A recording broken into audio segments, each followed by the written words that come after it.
All right, we are back with week 12 of Julia Cameron's The Artist's Way, and we've made it. We did it, and I can't believe that it is complete.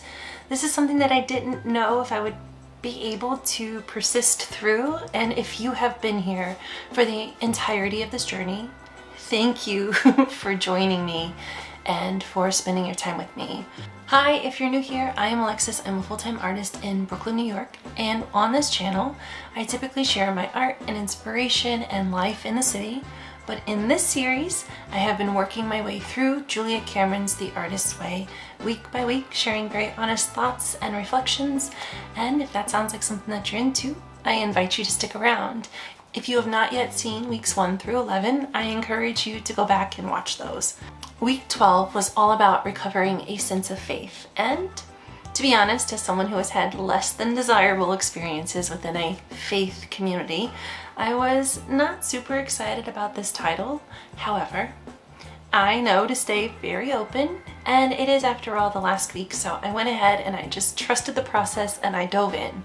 In her first section of week 12, entitled Trusting, Julia Cameron reiterates the need for a release of control and the artist's need to have trust or faith in God or the universe that whatever we desire will come to pass. She says that if our desires are aligned with the universe's will for our life, we will begin to see these things unfold if we are open to it.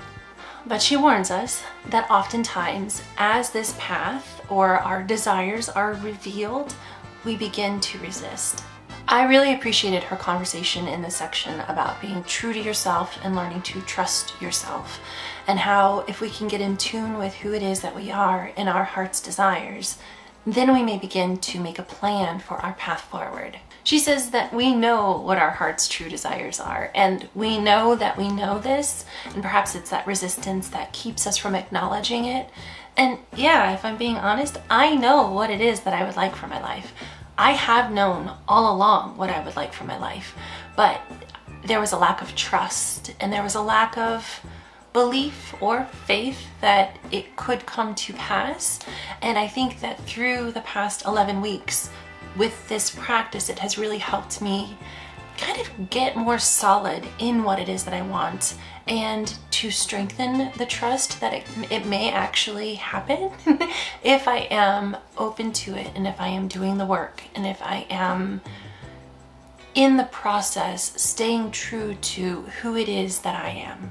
And if I'm being honest, I knew that I knew this, but I think the whole process over the last 2 years of recovering from this burnout, I think what it took was the time to heal and to get really quiet so that I could reconnect with that intuition and reconnect with myself in a way that allowed me to actually hear what it is that I wanted. And I think for me, it took me this long to get there because of the path that I had been on and how disconnected from myself I had become, that I needed this time, this prolonged period of rest and healing, and just the ability to get really quiet and to get really honest with myself about what it is that I wanted, so that I could then begin to dream of what's possible, and in that dream start to make plans and put one foot in front of the other. And I feel like I would be remiss if I didn't mention that in her conversation about releasing control, she talks about how in our inability to release control, we may become like, there's depression, and she equates depression to anger and anxiety, and says that it is that those like emotions come up when we have an inability to release that control. And honestly, not really down with this, because I know that mental wellness and depression are very serious, and they extend beyond our willpower. And so perhaps we're beginning the last week of this practice much like we began that first week of this practice, with just some things that I feel like are quite dated. But I know to take it for what it is, and to know what I know to be true, and to just keep moving forward. So that's what I did. Because almost immediately following this conversation about depression resulting from our inability to release control and causing this disease or dis-ease, if you will, she goes into the section about manifesting. And I have been very upfront with you all that I really struggle with this idea about manifesting, and I don't know if I'm ever going to get over that. In this section about manifesting, she tells us that if we know what it is that we want, and if it is truly aligned with what the universe would have for us, then it will come to pass, right? So like by knowing what it is that you want, you can get what you want if it is meant for you. Honestly, the thing that really trips me up about manifestation is that it is like a disguise for white supremacy. In my understanding, it is very connected to bootstraps or like merit-based accomplishments. Like if you just work hard enough, or if you just believe hard enough, you can have your heart's desires. And we know that that's not true. There are some very, very hardworking folks who don't get what they want, right? Because of the way that the world is structured. And y'all, I just don't know if I'm ever gonna get over that block. And I think that that's okay. I think it's taking this information and applying it to your understanding of your life and your existence in whichever way makes sense for you and will enable you to move forward in a way that allows you to step most fully into your power and to most fully realize who you are in this moment of time and in this moment of your existence. And in our next section, entitled Mystery, she talks about how we often celebrate like that flashbulb moment or that like brilliance of an idea that comes, and we don't often acknowledge that that idea existed within darkness, and how we need to get really comfortable with the darkness that is needed for the idea to fully hatch. And this is something that I have been really contemplating quite deeply over the past several months, because as I have been on this journey of healing and reconnecting with myself and really trying to connect with who I am as an artist, there have been all of these ideas that I can truly feel just like under the surface, and I want them to come forth, but I know truly that they will be made known when the time is right, and I do trust that. And so even though right now in this moment it would be really cool, it would be really helpful if I had some of these ideas and the courage to move forward with them, I deeply understand that there is a need for that downtime, that gestational period for your ideas to fully form. She uses several analogies to kind of reiterate this point, right? Talking about seeds in the soil and how plants need that dark and quiet space to form into plants. She talks about gestation, right? So childbirth and bringing new life forth, and that time that is required for that being to fully form and to then enter into this world. And I'm into it, I get it, and I'm down with it. And as someone who is in this period of in between, right? In that period of letting that old life completely go, and really entering into a pretty despairing period of time. These past 2 years have been anything but easy. And I think that people really want to romanticize changes that you make in your life, and they really want to romanticize like the journey, if you will. But I think that what we often forget to do is be really honest about how devastating these transitions can be. And so as I am in this transition of saying goodbye to who I was, and as I am beginning to meet who it is that I will become, I have grown really acquainted with this like discomfort in not quite knowing how this might pan out, or in not quite knowing who it is that I will become.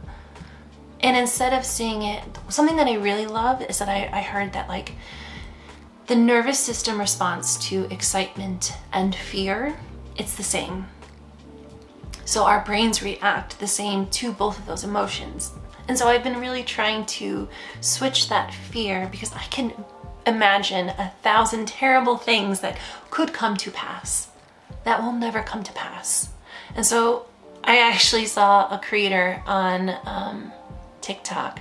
She does tarot cards. Her name's Aja. She said, if you're gonna be delusional, right? Because this is all delusional. We could be delusional in imagining all of the terrible things that will come to pass. Or we could be delusional in imagining all the amazing things that come to pass.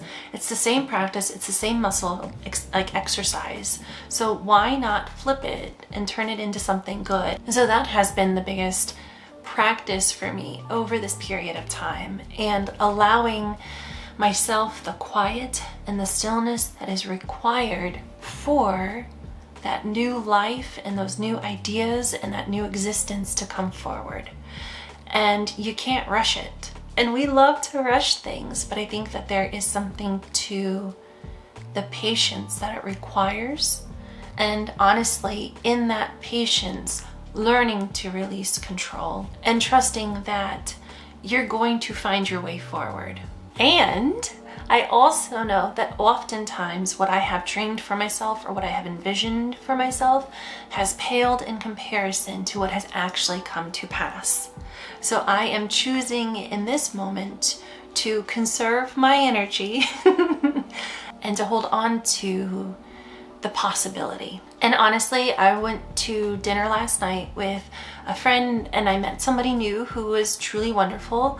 And when we think about synchronicities, we had this exact conversation about how I feel like I have been in this period of waiting, not quite knowing how to move forward, but now, at this point in time, I truly feel like I am on the verge of something, right? I'm on the cusp of what is to be. And I don't know what that is yet, but it has me really excited. And it was just really incredible to have had this conversation last night about how ideas need time to gestate. And Julia says that exact phrase, and she talks about these very ideas in week 12. And I do believe in this part of the woo-woo that if there is a message that keeps coming up, it is something that you are meant to pay attention to.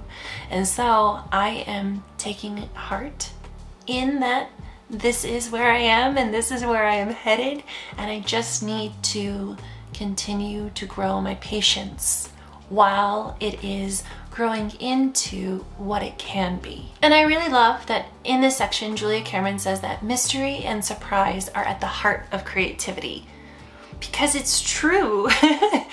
The moments where I am so struck with like enjoyment and awe of creativity is when there is this element of surprise or this, how did you think of that? You know what I'm saying?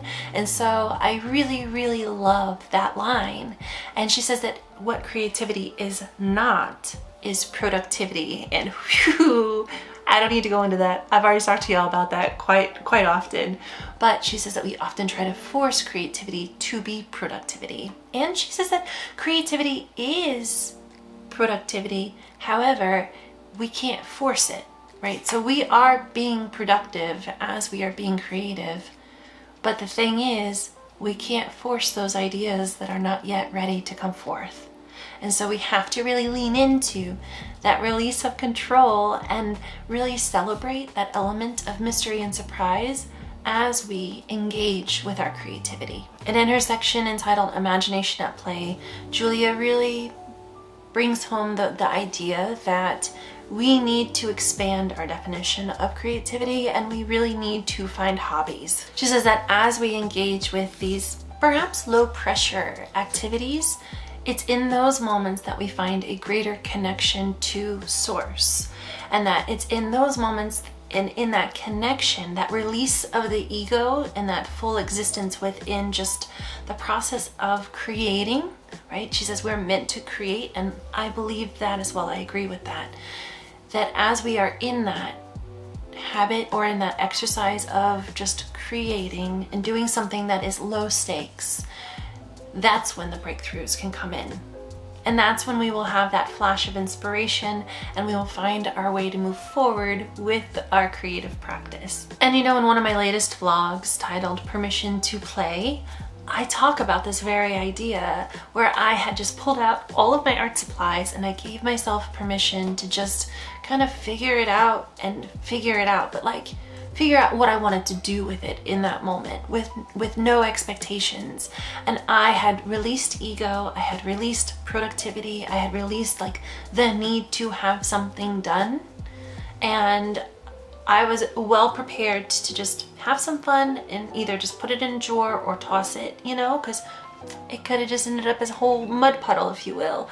But in that release of ego and in that acceptance of just like enthusiasm, I experienced the breakthrough to the issue that I was trying to really force a solution to for so long. So once again, you can't force it. You have to put yourself in a position where you can be open to receiving.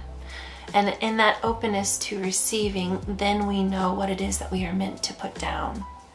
And I don't think I'm ever going to get over that idea of thinking something up versus putting something down, right? That distinction that she made weeks ago about how oftentimes when we are holding on to our control of something and this need to be productive, we will force these ideas and we will think something up for the sake of being creative, which will not amount to much, versus really releasing that control and finding those moments of inspiration where we are then given something to put down.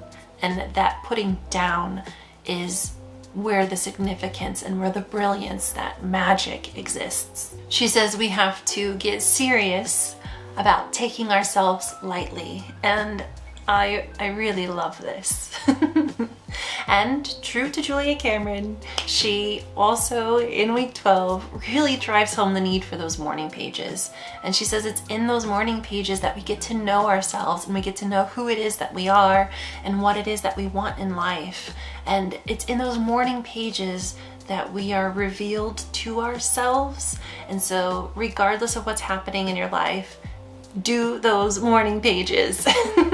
She assures us that as humans we are intended to create, and no matter how dreamless or gray or drab the life that we intend to build for ourselves is, that if we persist in our morning pages and in this practice of getting to know who it is that we are, our dreams will not stay hidden. And honestly, I love this because I think that I know that there was a significant part of who I am that knew that I was meant to be an artist, right? And I've talked about this with like the shadow artist identity that I held on to for so long in those earlier weeks of this whole series. But I had put that aside. I had put my artist identity aside and I had like done what I thought I was supposed to do.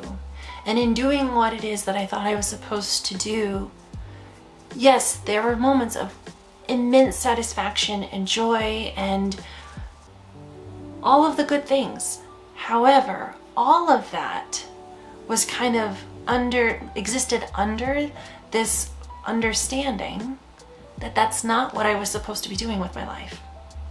And so there was always this extreme tension in my existence when I was on that path of my first half, when I was teaching, because I knew it wasn't what was meant for me. But I didn't have the courage to step into who it is that I wanted to be. And so I think that she addresses this idea or this, existence in a variety of ways throughout these 12 weeks. But I knew deep down who it is that I was meant to be. And I knew that I was an artist and I knew I was a creative, but I had created a life for myself that was pretty dreamless and gray, and I found enjoyment in others, but I didn't ever really find enjoyment within myself, if that makes sense. And it wasn't until I started to experiment with art again and with my hands and in creating things that I really found this like spark of curiosity and whimsy that I had not been able to tap into in a very long time. And I think that having experienced that, I don't ever want to exist without that again. And I know that life is gonna life, and there are gonna be things that happen that are hard, but I do think that there is something to living your life in a way that is true to who you are, that will allow you to navigate through those periods perhaps with a bit more grace and perhaps with a bit more hope of what's possible on the other side, should we be so lucky to get to the other side. You know what I'm saying? And later on in this section, Julia Cameron says that we want to be doing something, but we believe that that something must be important. And she argues that we are the something that is important. And then she says, and I really love this, she says we are either losing our minds or regaining our soul.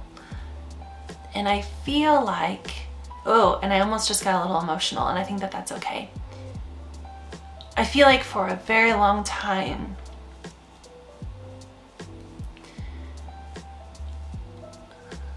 I felt like I was losing my mind.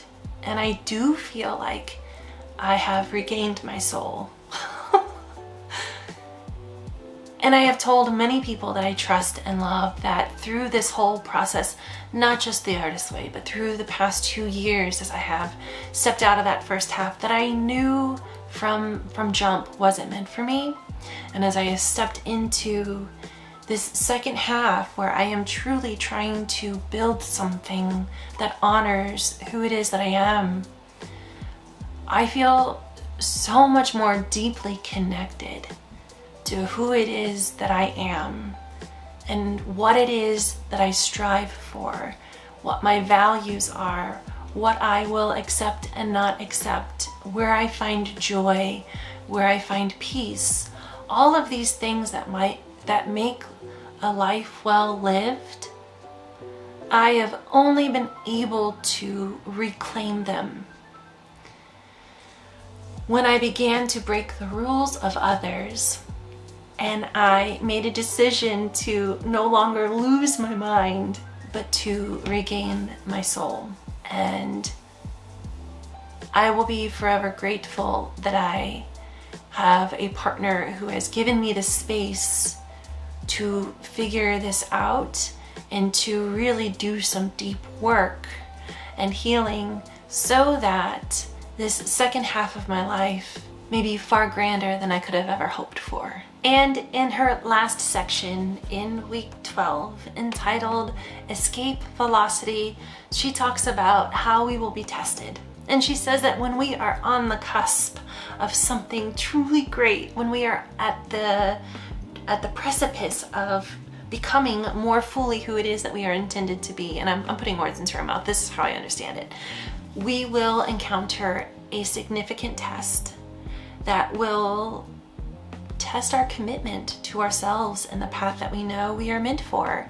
And honestly, this has been the recurring conversation between myself and Mario over the past handful of weeks, where there have been things that have come up for me that could be extremely discouraging.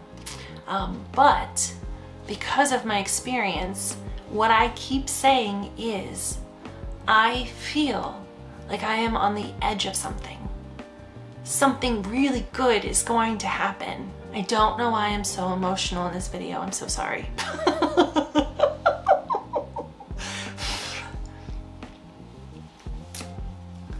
But I feel like I am on the edge of something. And so these things that have come up, I'm like, they are the test. They are the test that happens right before it gets good. And I know it's gonna get good. So I know that this is the test. This is that period that I have to remain steadfast in and through to get to where it is that I want to go. And I think I've mentioned this before, but before I moved to New York, y'all, I was like paycheck to paycheck. I think I was making like $26,000 a year, which might be a lot for some. When I had $350 monthly payments for my student loans and rent that in St. Louis was $500 a month, it really just left enough for groceries. And I lived very frugally, and I wanted to move to New York. And so I gave myself a year to really, really save my pennies, because I knew I needed a first month's rent and a deposit, and that was going to be almost triple what I was paying in St. Louis. And so as I set out on this quest of saving, my car really became that test of faith. I kept leaving my headlights on when I got to work in the morning because I'm not a morning person, but I eventually had to buy a new battery. And then I had never been in a car accident before, and 2 times somebody hit me and I had to pay for repairs or like that insurance deductible. And then a third thing, my car was parked in a parking lot in the city of St. Louis, and somebody smashed in all of the windows with bricks and then took a knife and cut every seat and every seat belt. And I had to, once again, pay the insurance for that. And I remember thinking like, holy hell, how am I going to save to get there? And I remember the resolve that I had, where I was like, I don't know how it's gonna work out, but I'm gonna get there. And I persisted in the face of those challenges, and my school that I had signed the contract to work for here, they found somebody to sponsor my student loans for my first year, and that payment really helped me get into my apartment and get my down payment and my first months, and from there I could start building again. But I knew that I was on the right path, and that all of those things that were happening in St. Louis that could have discouraged me and been like, yo, it's not gonna happen. I guess I gotta stay a little bit longer. No, there was no option of staying longer. And I think that as it applies to my life now, I need to stop looking at jobs that are related to teaching and instruction and all of these other aspects, operations, HR. I don't want that. I don't want that. And here's the thing, if push comes to shove, I know I could do it. But I think what is happening right now is like, how committed are you to the path that you envision? And if you are committed, get fucking busy. And so, right now, I owe it to myself to not become discouraged and give up.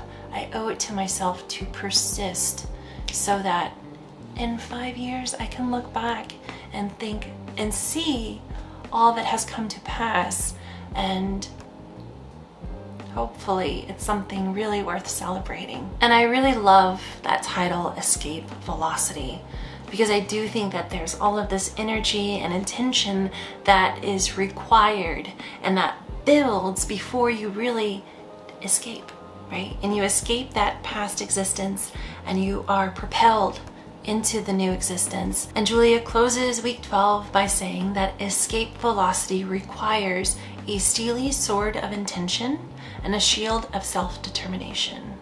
And yes, yes, yes, and I will say no more. And y'all, we did it. That's week 12.